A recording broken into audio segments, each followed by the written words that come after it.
Press. It's all about writing. We're again at National College and appreciate their letting us use their facilities and hosting us.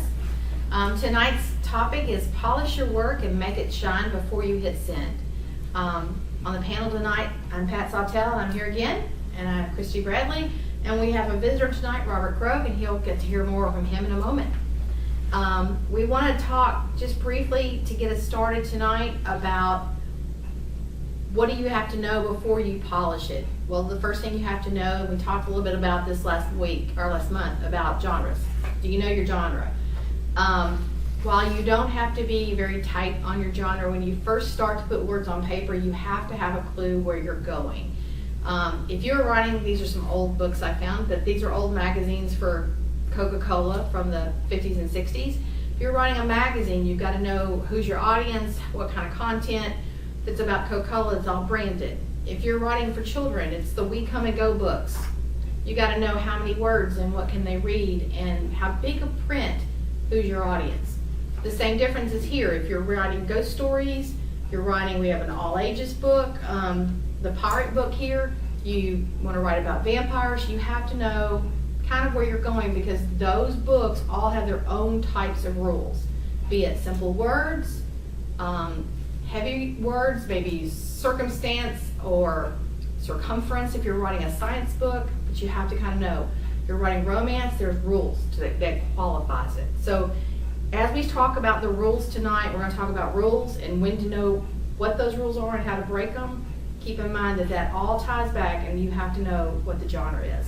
So we're going to start off and let my authors go down here and introduce themselves, talk about it, and they can talk a little bit about that point of view and get us started. Who's going? You chose the end. All right. So what was the question again? Who are you? Who are you? And what do you know about polishing? What rules do you have to think about? So just basic rules. Okay. I'm Robert Krogh, and I've written science fiction, fantasy, horror, steampunk, literary fiction, what have you. Polishing the work before we send it in. Huh? Mm-hmm, that's our topic. That's what we're talking about. And learning. Yes, it's what your editor dreams about. I am an editor. It's what your editor dreams about, isn't it? Yes, it really is. Yeah, first step to polishing your work is just going back through and making certain that you have all your little grammar mistakes cleaned up. I mean, if you have your story and you want to have a good beginning and a good middle and a good end, you want to wind up the action, you want to make certain you've got all the loose ends tied up in a reasonable way, or if you're for some reason leaving a loose end untied on purpose, make it clear why. But the most important thing when catching after you have a good opening and you have a hook and you catch the editor's eye and his imagination says, wow, that's a good beginning to a story, you want to make certain that it's not full of typos and wrong words and random punctuation and missing words. That's another one. And don't trust word. Don't trust your word check, your grammar check. Don't check that. Don't trust that. It's a guide, but don't trust it. It's not even a very good guide. It's about a third accurate, really. It's no good. You have to know what you really need to trust is old stuff like this. You want to trust your Allen and Bacon handbook, or errors in English and ways to correct them, or your Funkin' Wagnalls, or what's the Grammarly.com. That's another place. Grammarly. You can go online. Grammarly.com is actually quite good. The elements of style. Look at books like that. Look at things that really are old-fashioned, because so many things are. So many of the fads at the moment are not going to last. Hopefully, we will not forever be having people who are going to be punctuating worst day ever with a period after every word. Hopefully, we won't be doing that. So maybe we'll go back to the classic way of doing it. But for me, that's one of the most important things, is that I'm going to toss your story aside if it's full of junk like that. I don't have time to fix it. Even if your story is really good, I'm going to choose someone else's who's just as good, who I don't have to do that work for it. So. Yeah. So pick out of your books, give us one book, one rule that you followed, that you really had to work on in that book. There was a story in The Stone Maiden, and I discovered that I had used the word just about 60 times in one story. J-U-S-T, J-U-S-T, all over the place. I had to go and take that out and realize how utterly extraneous it was. Yeah. Okay. So- Christy. Christy Bradley. My first novel is Mista. It's a paranormal romance. My second, Mysticalities, will be out soon. I'm also president of Malice in Memphis, and we just published our third anthology, Stories to Die For, about Elmwood Cemetery here in Memphis. And my big thing when we were going through our anthology was passive voice. Watch for the was in all its forms. Instead of saying my lawn was covered in leaves, try leaves covered my lawn. You save a couple of words and it's in the action, it's not passive. And avoid adverbs, especially don't modify said with adverbs. That's Give another an thing. example. He said quietly. You could easily say he whispered. Forget the ly words. Just leave them out. And read, because the more you read, the more you will understand grammar and punctuation and good writing. Yes, I'd probably say the most interesting thing I found when I was writing Childless Moon, that when I first started writing, the paragraphs went on and on. I was like, the guy was speaking and I was putting it in paragraph format, I'm like, paragraph, okay. Well, all of that 5 paragraphs was one guy speaking, and the pushback was, boy, he's long-winded. So, how do you break that up with action and have an end quote and a beginning quote and make sure you know where, and I happened to notice in some old books I'm reading, Sword of Shannara, and the guy starts speaking and they put a paragraph and he's still speaking, so they keep having the opening quotes but there's no close quote, and Right. it makes me crazy, and I know it's the right thing, but it still makes me crazy. It's an opening, it's supposed to have a close. So it was something I had to figure out how to handle in the book, to kind of make it all work. So what are some genre-specific words that you like to work into your books? Genre-specific words. Like into the Mista, is there something that was an important kind of group of words that you really needed to get in there in order to make the reader get into where you were? That's a good question, and I don't have an answer for it. I'm not sure. Do you have any? Nothing I just had to have in, but there are things you come across incidentally because it is a genre. If you're talking about fantasy, you're going to end up talking about swords and spells and spell casting and magic. If it's adventure and fantasy, you're going to end up talking about treasure, you're going to end up talking about things in that order. But they're just incidental. I don't know there's something I had to work in. I didn't have a list of, I've got to put these words in the story. They just fell into place naturally. And we talked about earlier, we were talking before this class tonight, and we were talking about knowing the rules, but also knowingly breaking the rules. So we all have examples of what we knowingly broke a rule. If you want to start, Robert, talk about what you broke when you broke a rule. Breaking a rule. Christy, you want to go? You jump in, yes.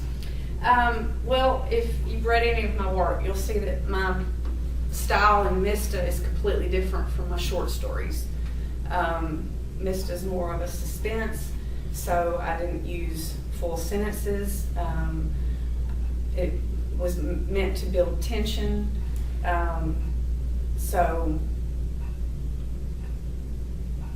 it just depends on what you're trying to get across. Shorter, choppier sentences help build tension, so that's why I chose that style in Mista, where in the short stories, depending on what the subject matter was, you might not find that as often in those writings. Yeah, I think I've heard, like it said before too, that you might be writing longer sentences, but then the more action is building, the sentences get shorter, and then to help you get more anxious. Right, to build that suspense and tension. Yeah, well, I mean, action usually is conveyed pretty well with short sentences. He did this and then he did that, and then somebody else, Mhm. you know, he punched and he counterpunched and he rolled and whatever. But I also find that you can build a crescendo. You can have a list of things going on. He ran down the hall and dodged and jumped into the room and rolled up and shot, you know, whatever. Mhm. But you can build up to things as well with longer sentences if the longer sentence has lots of little parts in it. Mhm. That makes sense. It does. Um, I in this book, I wrote a capitalization rule, and I did it on purpose.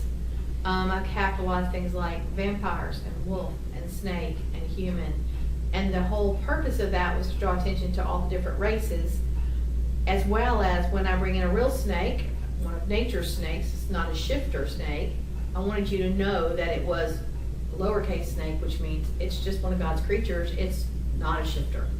So I didn't have to keep saying snake shifter, you know, shifter wolf, shifter this. I could drop that shifter and it is more implied, because adding that extra shifter constantly was just too much. It chopped up the story and then it lost the flow for me. yeah, but you weren't really exactly breaking a rule there, because you were Yeah. capitalizing a proper noun. Noun. You were making it a proper noun. You were just Yeah. inventing one. But even when I'm just describing it, I did it that way. So, and sometimes it wasn't always the rule, and I had a lot of pushback from proofreaders about it.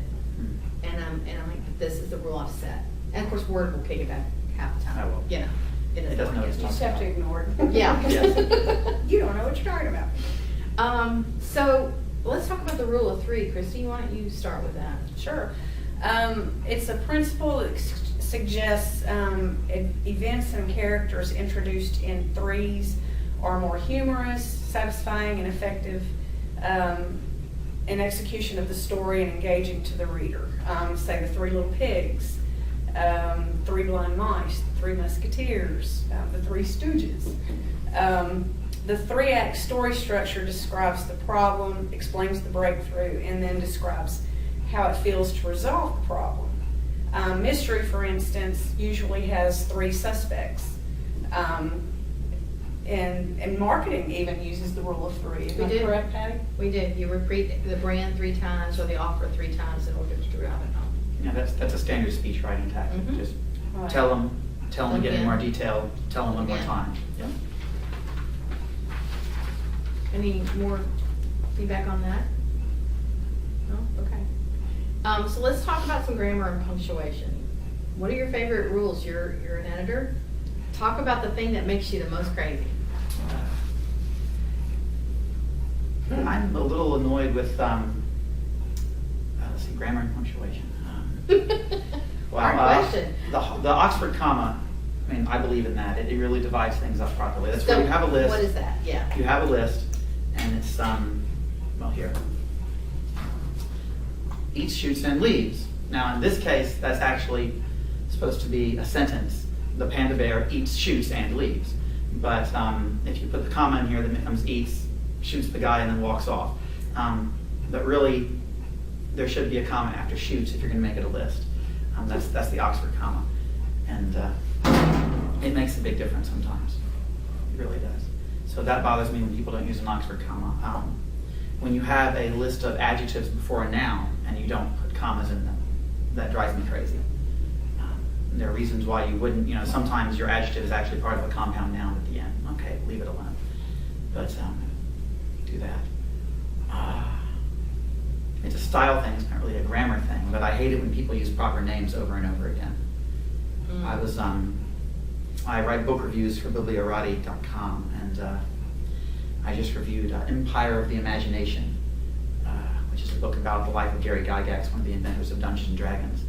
And if I ever hear the name Gary again, it'll be too soon. I just said it, and I don't want to hear it, because he would use the guy's name twice in the same sentence for no particular reason. Gary walked into the room, and Gary sat down. No, that's what a pronoun is for. Gary walked into the room, and he sat down. Gary walked into the room and sat down. But not Gary walked into the room, and Gary sat down, and Gary ordered a drink. And it drives me crazy. And, you'll have the guy's name 30 times on the same page. Why? So, obviously, the book got a poor review from me. But again, how do you tackle that? I mean, from a You just writer's use perspective, pronouns. but from a writer's perspective, how do you know when to place the name and when to use the pronoun in the same paragraph. Actually, you want to use their name at the beginning of the paragraph so that the reader does know who is speaking, and then follow it up by he or she or whatever the pronoun would be. Actually, I go with, as long as there is no action involving anyone else, leave that pronoun in there. You might repeat his name at some point, but you don't need to have his name more than once on the page if he's the only person there. If Pat walks into the room and she does something for 3 pages and she's the only person there, just say Pat walked into the room and then she, and it's she after that. And that maybe that's just me. I mean, a lot of people like to throw the name in because they think people are going to forget. Readers don't forget that easily. They don't. You Right, know who you're unless talking someone about. else- You know who Yeah, she unless is. you're having a lot of action. Now, if you've got Yeah. a lot of people in there, well, then you use their names to differentiate. But when it's just that one person, stop it. It's like a parent in a crowded room constantly calling somebody else to her child. Ellen, come here. Ellen, Ellen, Ellen! Stop. Well, You that's don't what need we that. do. It drives me crazy. That's what we do. That's how it affects me. It's like a parent yelling at a child. Stop it. Well, so from my perspective, I am the worst grammarian you'll ever know. I don't do grammar, I don't do English, I don't do math, I don't do science. I was not great. I did great in school, don't ask me how. But I'm not good at any of it. But I don't know the grammar rules. So what do you do as a writer if you don't know what a comma is supposed, where the commas are supposed to be, or what's the thing? Good books are good. And the best advice I ever got was read it out loud, read it in the mirror to Yes. yourself, and see if it sounds like you would say it. If it sounds like a difficult conversation that you're having 2 people and you're reading something that's a back and forth conversation, if it's not a conversation the way you would have had it with your best friend, and it sounds wrong, then there's probably something wrong. Write it like you think it sounds correct. You will then naturally work out a lot of those too many of the wrong names or too many justs in the sentence. You'll find if you read a whole page, you'll see I did that too. I did okay, okay, okay a lot in mine, and just I had a lot of but this, but that. But when I read it out loud, and by the bottom of the page, I was going, oh wait, that's annoying. I need to do something, and then you start to And- explore words. And have someone else read it to you. Mm-hmm. Ask someone else if you can get someone else to read it to you out loud. That'll helps. help. And I've been told read it backwards, which is really odd, but yes. You ever read the Makes you chapters backwards? Read it backward. No, read it the sentences backwards. Backwards? Read the sentences backwards. I don't know if that would help me. I've I don't know had people I'd tell me sign that. up. I'm not sure how it works for them, but that's one. I just throwing it out there. But having people read it to yourself, read it out loud. And then also, if you're reading it out loud, if you stumble while you're reading the sentence, you probably need to rework that sentence. Because it helps you figure out if it feels like the right thing. Now, some people read out loud better than other people. Some people sight read True. better, and you might need to hear it in other voices. Before I submit something, I'll read it over again, and I will try to read it in someone else's voice in my head. So, pick Patrick Stewart and see what he can do with it, or James Earl Jones, and see if you can imagine him reading it well. That's kind of funny, but it seems to work if you try to read it in someone else's voice other than your own, and see how they would enunciate it and what they would stress. Well, and I do find that when I read it out loud, it doesn't sound like the way I read it in my head when I was writing it. So in my head, it always sounds better. James Earl Jones is better up here. Yeah. But it does make a difference. It helps you find the commas and the grammatical errors greatly easier. I think they stick out more to me. So Yes. I think that's an easy way to do it. Talk about was and were. And then one of the first things, I had 2 comments when I was first writing my series, and this is a 15-book series. This is the first of them. And I was on about book 5 when I tapped into Alan and ran into him one day, and he said, give me a few pages, I'll give you some comment. So the first comments back off the first few pages was, well, you're not Spock, so you can use a contraction. Well, okay, I can't use them in my day job, so I have to learn to write by using contractions. It took a lot of thinking to go back and rewrite, but it was fun, but something that had to be done. Then we did it a few years later, we did another couple pages, and it was and were, and he gave me an example on how to rework the sentences in one paragraph, just to cut out the was and wers and put the action in and the feeling without having that repetitive wording. Those were tips that helped me a lot. And you don't have to get rid of all your was and were. No. But if you've got was and were in every other sentence or paragraph, then you've got too many. You need to rework it. So we're talking about helping verbs and not action verbs. Okay. And some people don't know what that means, Robert, so I'm trying to kind of boil it down just a little bit to, Okay. A helping verb is the verb to be. there you go. Is, was, were. He is walking, or he walked. Okay. The difference is there. It's a slight change in tense. But most of the time, the helping verb just blends into the background. People don't even notice they're using them because they're that common. But if you want to make your story more interesting, yes, use some other type of verb. You don't need helping verbs all the time. And, It also, it's passive voice, the was and were, and you want to keep everything active. well, when he was walking is active voice, but it's an extra word when you can just say he walked in, or He he walked ran into in, the or he room. jogged in, or something interesting like he traipsed in. And that's the difference there, is that you want to use a verb that really gives character to the person by his Right. actions. It kind of describes the action as well as. And was is it's blends into the background because it is boring, Mhm. and that's why you want to try to find something more interesting. Even something like tripping over his own feet, he fell into the room, you know. You can make a longer sentence out of it and give it a lot more action and walk away from the shorter words. And quite frankly, by rewriting the sentence, you get the not only the stronger sentence, but the longer sentence, and that helps your word count, so not a bad thing. If you're struggling to make it, yes. Yes. Any other grammar tips that you can give? Grammar, you learn good grammar by reading, and sometimes bad grammar makes the sentence sing, so you just kind of have to feel the sentence. So, depending on what you're trying to convey. Yeah, next month we're going to be talking about voice, and we will definitely talk about grammar and voice. Because it depends on who your character is as to how they speak. And that's going to play into the grammar and when it's okay to break the rule. We'll be covering that more next month. Any other tips on grammar and punctuation? If you have a lot of trouble on it, Uh-oh. okay. We have a Go ahead. question. Go ahead. The infamous comma, Yes, we talked about it a little bit. Yes. but the Oxford comma. We did. You were out of the room. Yeah, you use it. You missed it. You use the You Oxford. missed it. For heaven's sake. We even have the book. We even have the book, yes. We have the book with, look, Says, get a copy. Eats, shoots, it leads. Yep. Yes. It entertains. It As you're learning. It does. So tonight's topic is about polishing your work before you hit the send. But there's a really, really important step before you polish. And that is, quite frankly, you have to finish it. If you don't finish it, there's no sense polishing it, there's no sense in it, because nobody wants it. Yeah. Publishers and editors, agents, doesn't matter who you choose to use, they don't want to talk to you until it's finished.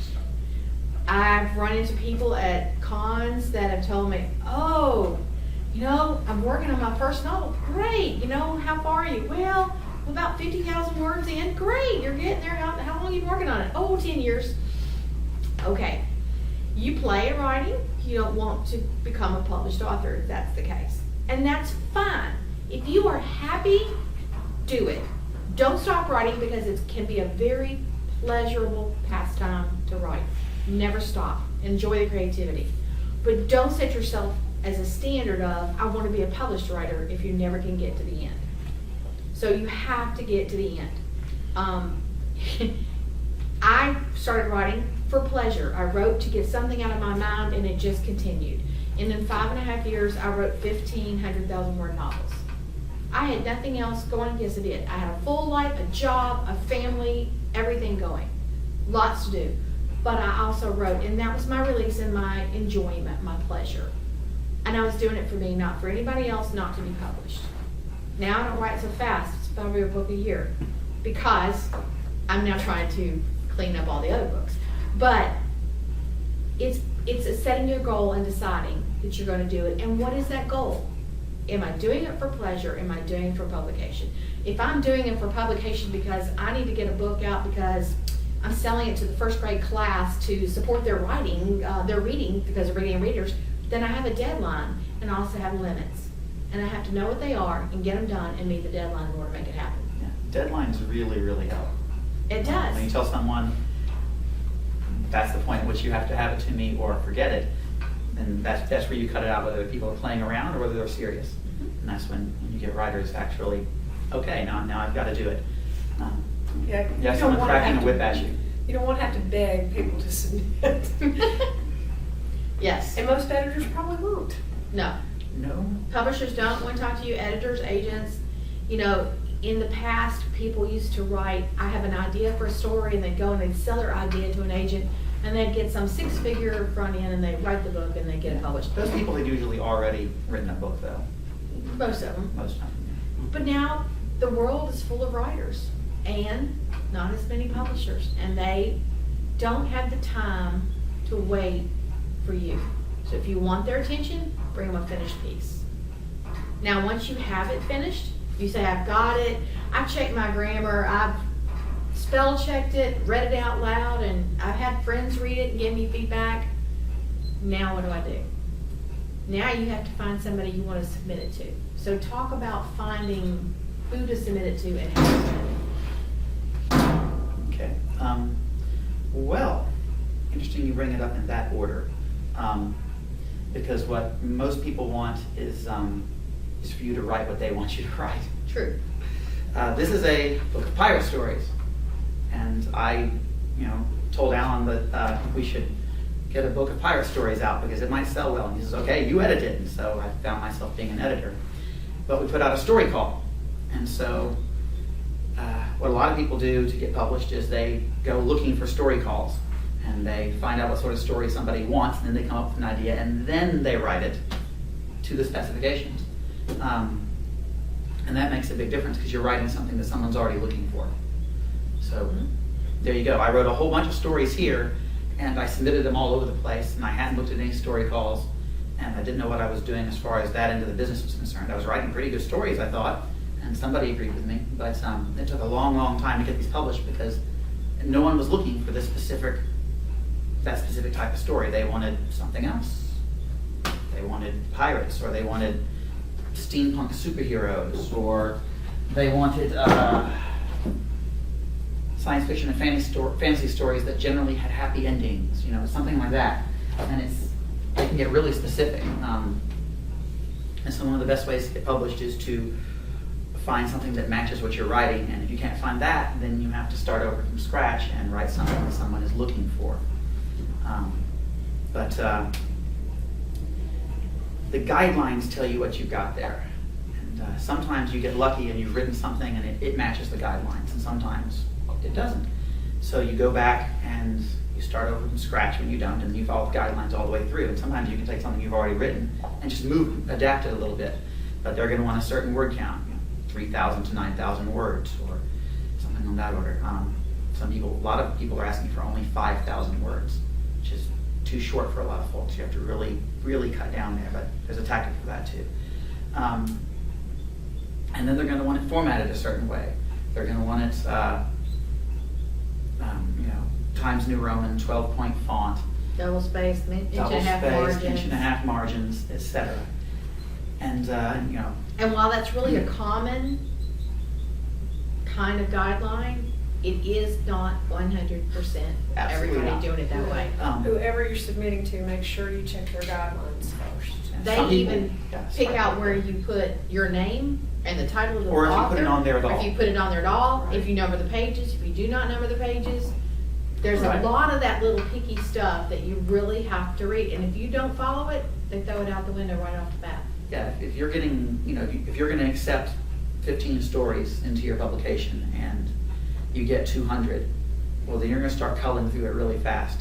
I don't like this beginning. Oh, this isn't formatted properly. Right, Gone. they won't even look at you. You might have a great story, but they're not gonna look at it if you didn't follow the Because they're not going to guidelines. read, I'm going to tell you something, the You editor's can't not follow going to read. directions. Mm-hmm. Yeah, he can't read 200 stories in the next 2 months and get it out on time. He's just going to read the ones that catches his attention first thing. And so, yeah, you're killing your great stories' chances by simply not following directions. So how do you find the story calls? How do you find who you to submit the book to? Who's taking books? Let's talk about that.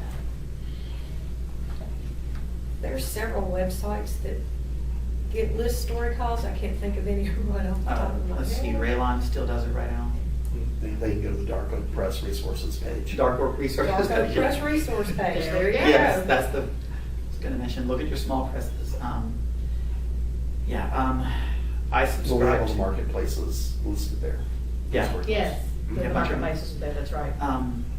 Also subscribe to newsletters like Authors Publish has something every week. It has literary journals and other story calls like that. So Authors Publish, and you can subscribe to that, and they'll put something in your mailbox every week, whether you want it or not. And you'll have more story calls than you'll ever be able to handle.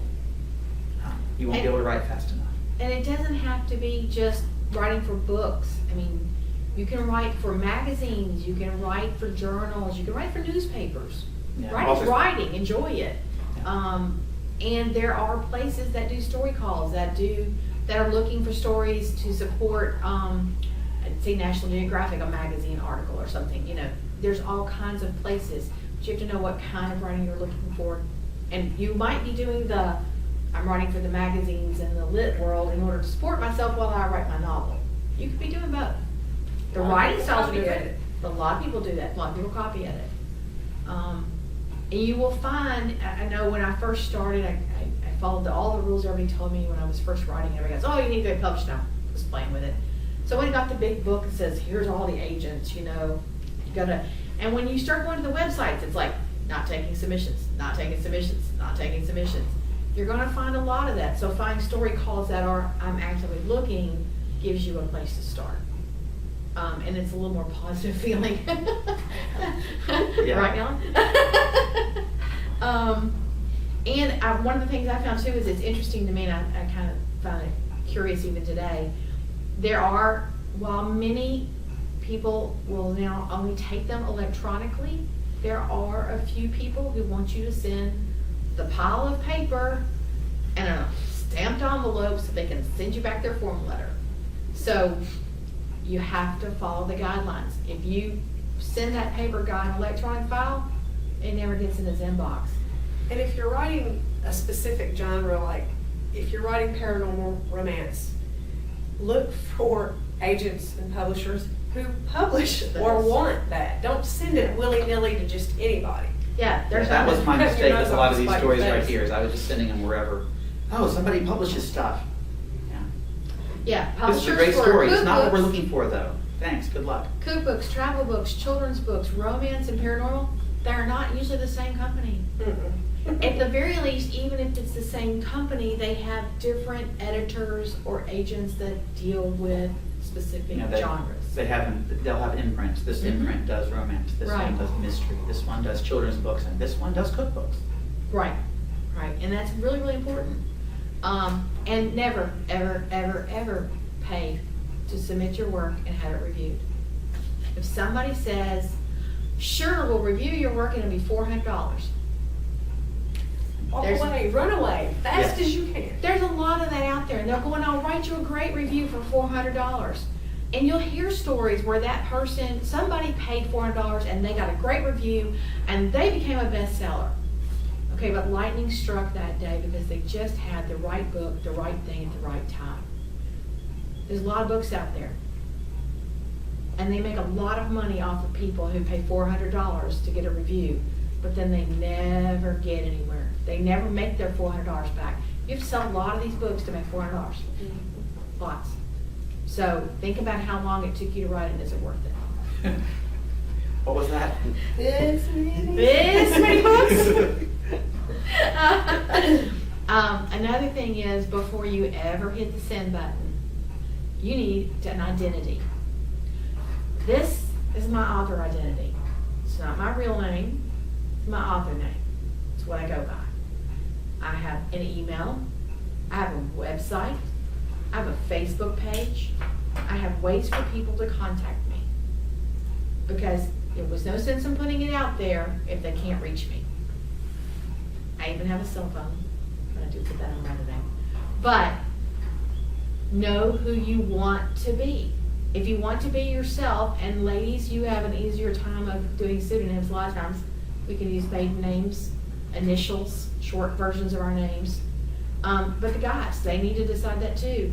Because there's one thing when you start doing writing, it's kind of a mixed bag. When you're yourself, your personal life and your writing life kind of all get mixed. So if you really like to have two different worlds, then you need an author name. J.K. Rowling, she writes under J.K., so she protected herself a little, and then she wrote that new series off of a completely different name because she didn't want to tie the two together.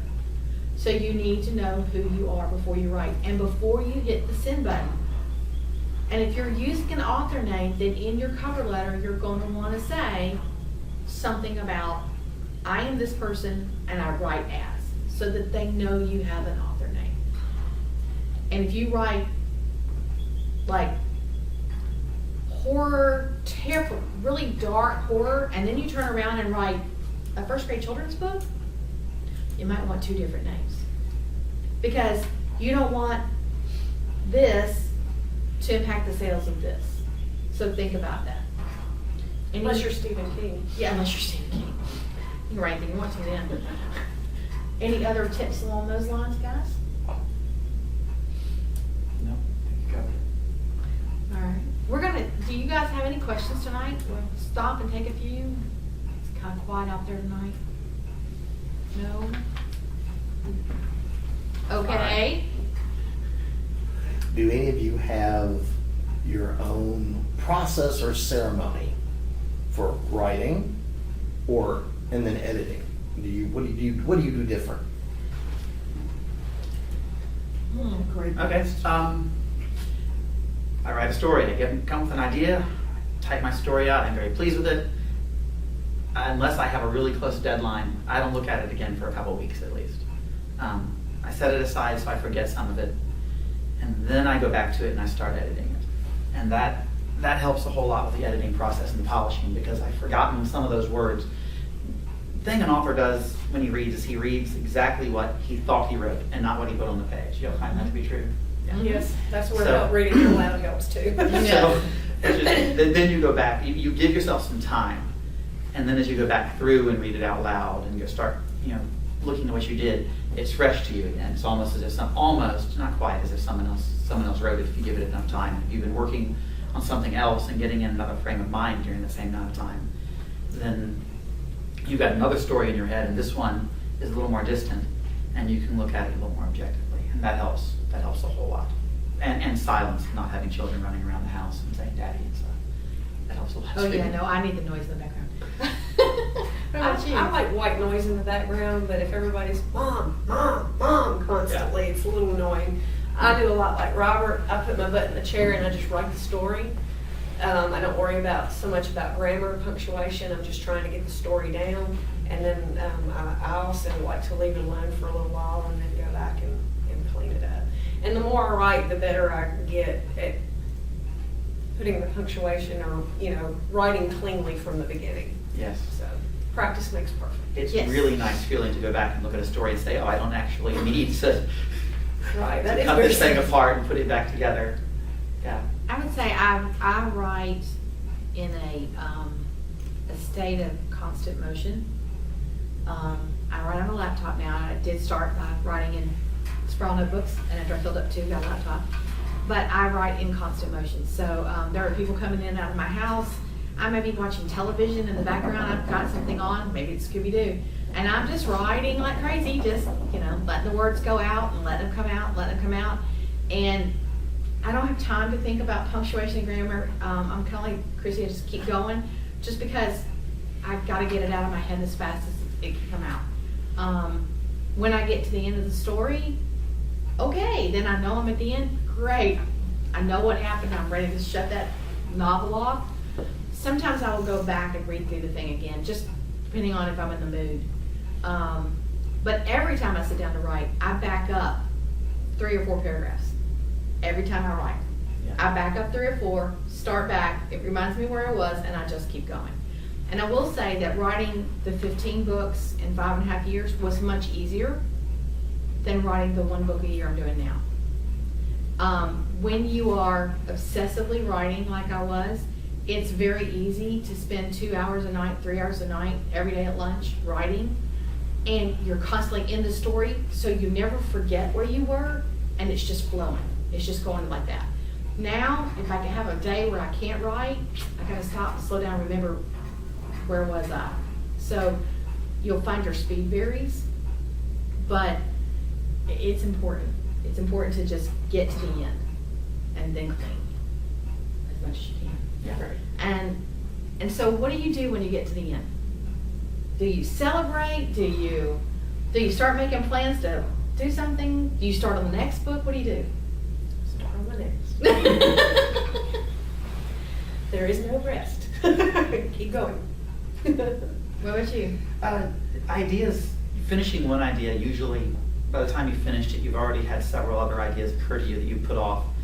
I've got a list, that long of ideas I haven't worked on next. So, finishing it feels really good and you're energized, and the next thing you want to do is get another project, which usually I can't because, day job and children and all that kind of stuff. But as soon as I can, I get to the next project. Yeah. And sometimes I'll write something too, and I'll start to write it and I'll go, I don't like it. It doesn't fit the story. Well, I'll strip it out, and maybe it just doesn't fit that spot in the story. But strip it out. Don't Save throw it out. anything Yeah. away. Go Put it in save a it in slush pile a Word somewhere. document. It might just be at the bottom of the Word document. I keep going, and all of a sudden it goes, oh, this is where that fits. And I go right back in and just weaves back in and keep on going. Yeah. So Same never thing. throw anything away. Never throw anything away. Yeah. Just finish it.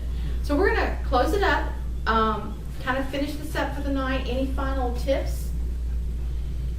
Well, when working with an editor, be willing to listen. Don't take Yeah. offense. They're trying to help you make it better.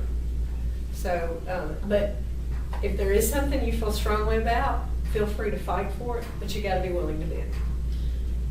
Yeah, and just, politely, because I've sent stories back to people and said, well, I think you need to change this, this, and this.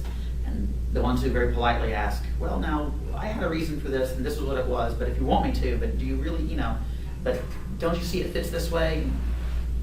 I'm willing to work with people, especially as an editor, I'm looking at a bunch of things at once, and I may get into a certain habit of thought that might be appropriate to the story that I'm actually looking at the moment. And someone willing to politely ask me a question and ask me to bend, that's great, because I want to avoid mistakes. And often when an author fights for something, it can be right, and it really can. So no problem there. Yeah. Well, I'd like to thank y'all tonight for coming and being here and listening to us talk and asking questions. Don't forget that there's weekly tips on the Dark Oak Press site and our catalog, of course, of lovely books and lots of fun. Check out Geek Tank Radio. There's a lot happening on the site. We're working on a refresh of the site. Yes, exciting. And the tip for the week. So we're going to give you a tip that's not on the site. So as you're writing notes down, set up an author page on Facebook. As soon as you start writing, don't wait till you finish the story. Set up an author page. Go on and put stuff on it.